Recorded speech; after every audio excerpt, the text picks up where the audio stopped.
Hi hello welcome back to our channel. നിങ്ങളുടെ ഭാര്യ അല്ലെങ്കിൽ നിങ്ങളുടെ പാർട്ട്ണർ ഞാൻ ഈ പറയാൻ പോകുന്ന ചോദ്യങ്ങളൊക്കെ നിങ്ങളോട് റിപ്പീറ്റഡ് ആയിട്ട് ചോദിക്കാറുണ്ടോ? എന്നെ നിനക്ക് ഇപ്പോഴും ഇഷ്ടമാണോ? നീ പണ്ടത്തെ പോലെ തന്നെയാണോ എന്നെ സ്നേഹിക്കുന്നത്? നമ്മുടെ റിലേഷൻഷിപ്പിൽ നീ ഓക്കെ അല്ലേ? നിനക്ക് ഞാനുമായിട്ടുള്ള റിലേഷൻഷിപ്പിൽ നീ കംഫർട്ടബിൾ അല്ലേ? ഈ രീതിയിൽ നിങ്ങളുടെ പാർട്ട്ണർ നിങ്ങളോട് ഇങ്ങനെ കണ്ടിന്യൂസ് ആയിട്ട് ക്വസ്റ്റ്യൻസ് ചോദിച്ചുകൊണ്ടേ ഇരിക്കുന്നുണ്ടോ? അപ്പൊ നിങ്ങൾക്കും ചിലപ്പോൾ തോന്നാറുണ്ട്, ശല്യം, ഇവളെന്താ എപ്പോഴും ഇങ്ങനെ ചോദിക്കുന്നതെന്നുള്ള ഒരു രീതിയിൽ.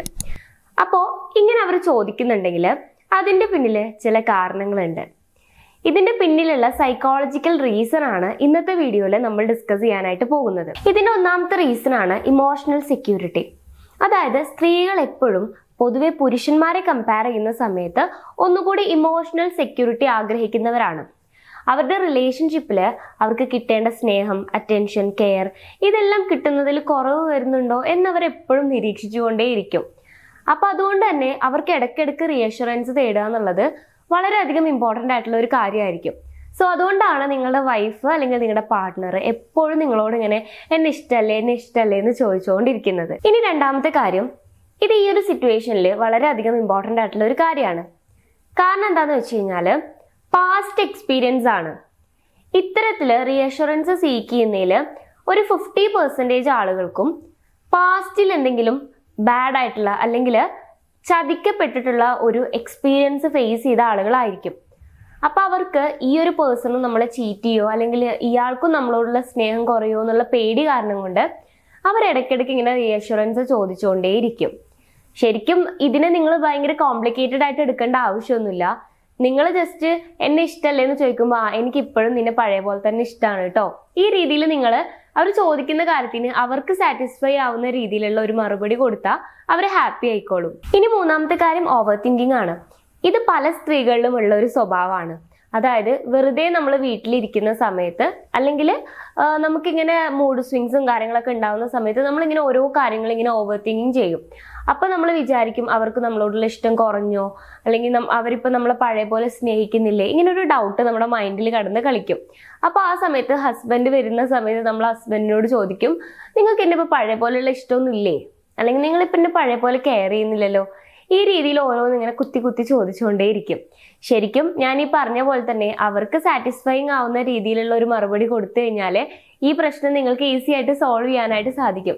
ഇവരിത് ചോദിക്കുന്നത് നിങ്ങളുടെ അടുത്തുനിന്ന് നിന്നെ ഇപ്പോഴും ഇഷ്ടമാണ്, നിന്നെ പഴയതിനേക്കാൾ കൂടുതൽ ഇഷ്ടമാണ് എന്നൊക്കെയുള്ള ഒരു മറുപടി കേൾക്കാൻ വേണ്ടിയിട്ടാണെന്ന് നിങ്ങൾ ഒരിക്കലും മനസ്സിലാക്കാണ്ട് പോകരുത്. ഇനി നാലാമത്തെ കാര്യം, ഇത് നിങ്ങൾ കുറച്ചുകൂടി ശ്രദ്ധിക്കേണ്ട ഒരു കാര്യമാണ് ലവ് ലാംഗ്വേജ് ഡിഫറൻസ് എന്ന് പറയുന്നത്. ചിലപ്പം അവര് ബൈ വേർഡ്സിലൂടെ ലവ് എക്സ്പ്രസ് ചെയ്യുന്ന ഒരാളായിരിക്കാം. അപ്പൊ അങ്ങനെയുള്ള ആളുകൾക്ക് അവരോടും ബൈ വേർഡ്സിലൂടെ ലവ് എക്സ്പ്രസ് ചെയ്താൽ മാത്രമാണ് അവരെന്നെ സ്നേഹിക്കുന്നുണ്ട് എന്നുള്ളൊരു ഫീല് അത്തരത്തിലുള്ള ആളുകൾക്ക് ഫീൽ ചെയ്യുള്ളൂ. അതായത് ഫോർ എക്സാമ്പിൾ പറയാന്നുണ്ടെങ്കിൽ നിങ്ങളെ ഭാര്യയ്ക്ക് എനിക്ക് നിന്നെ ഇഷ്ടമാണ് കേട്ടോ, അല്ലെങ്കിൽ ഞാൻ നിന്നെ ഒരുപാട് സ്നേഹിക്കുന്നുണ്ട്, ഈ രീതിയിൽ നമ്മൾ വാക്കുകളിലൂടെ നമ്മുടെ സ്നേഹം എക്സ്പ്രസ് ചെയ്താൽ മാത്രമേ നമ്മൾ അവരെ സ്നേഹിക്കുന്നുണ്ട് എന്ന് അവൾക്ക് മനസ്സിലാക്കാനായിട്ട് കഴിയുള്ളൂ. അത് ഓരോരുത്തരുടെയും ലവ് ലാംഗ്വേജിന്റെ ഡിഫറൻസ് ആണ്. ചില ആളുകൾക്ക് പ്രവൃത്തിയിലൂടെ ആയിരിക്കും അവരവരുടെ സ്നേഹം എക്സ്പ്രസ് ചെയ്യുന്നത്.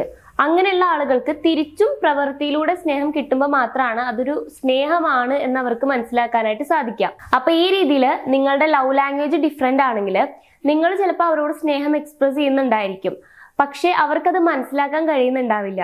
ഇതിന്റെ മെയിൻ റീസൺ നിങ്ങളുടെ രണ്ടുപേരുടെയും ലവ് ലാംഗ്വേജ് ഡിഫറെന്റ് ആണ് എന്നുള്ളതാണ്. സോ രണ്ടുപേരും അങ്ങോട്ടും ഇങ്ങോട്ടും കമ്മ്യൂണിക്കേറ്റ് ചെയ്യുകയും അങ്ങോട്ടും ഇങ്ങോട്ടും അത് പറഞ്ഞ് മനസ്സിലാക്കി കൊടുക്കാൻ ശ്രമിക്കുകയും അതുപോലെ അവരുടെ ഇഷ്ടങ്ങൾക്കനുസരിച്ച് അല്ലെങ്കിൽ നിങ്ങളുടെ ഇഷ്ടങ്ങൾക്കനുസരിച്ച് പെരുമാറണം എന്ന് നിങ്ങളുടെ കോൺവെർസേഷനിൽ മെൻഷൻ ചെയ്യുകയാണെങ്കിൽ ഈ ഒരു പ്രോബ്ലം നിങ്ങൾക്ക് ഈസി ആയിട്ട് സോൾവ് ചെയ്യാനായിട്ട് സാധിക്കും. ഇനി അഞ്ചാമത്തെ കാര്യം, നിങ്ങളുടെ റിലേഷൻഷിപ്പിൽ വരുന്ന ഇൻകൺസിസ്റ്റൻസി ആണ്. ഇപ്പൊ നിങ്ങൾ റിലേഷൻഷിപ്പിൽ ഒരു ടൈമിൽ ഒരുപാട് നിങ്ങളുടെ പാർട്ട്ണറിനോട് സ്നേഹം കാണിച്ചിട്ടുണ്ടായിരിക്കാം.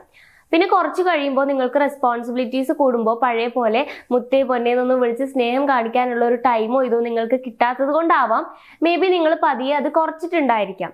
അപ്പൊ ആ ഒരു സിറ്റുവേഷനിൽ അവിടെ സംഭവിച്ചത് ഇൻകൺസിസ്റ്റൻസി ആണ്. ആദ്യം നിങ്ങൾ ഒരുപാട് സ്നേഹം കൊടുത്തു, പിന്നെ കുറച്ച് കഴിഞ്ഞപ്പോൾ ആ ഒരു സ്നേഹം പതിയെ നിങ്ങൾ കുറച്ചു. അപ്പൊ ആ റിലേഷൻഷിപ്പിൽ നമുക്ക് ഇൻകൺസിസ്റ്റൻസി വരുമ്പോൾ നമുക്കൊരു ഇൻസെക്യൂർ ഫീൽ വരും, അവർക്ക് എന്നോട് എന്തുകൊണ്ടായിരിക്കും ഇഷ്ടം കുറഞ്ഞത് എന്നുള്ളൊരു സംഭവം. അപ്പോൾ ഈ ഒരു കാരണം അവർക്ക് ബുദ്ധിമുട്ടുണ്ടാക്കും മാനസികമായിട്ട്. അപ്പോൾ ആ ഒരു ടെൻഷൻ കൊണ്ട് അല്ലെങ്കിൽ ആ ഒരു ബുദ്ധിമുട്ട് കൊണ്ടായിരിക്കാം അവരിങ്ങനെ ചോദിച്ചുകൊണ്ടിരിക്കുന്നത്, നിനക്കിപ്പോൾ എന്നോട് പഴയ പോലെയുള്ള സ്നേഹമൊന്നും ഇല്ലേ എന്നുള്ളത്.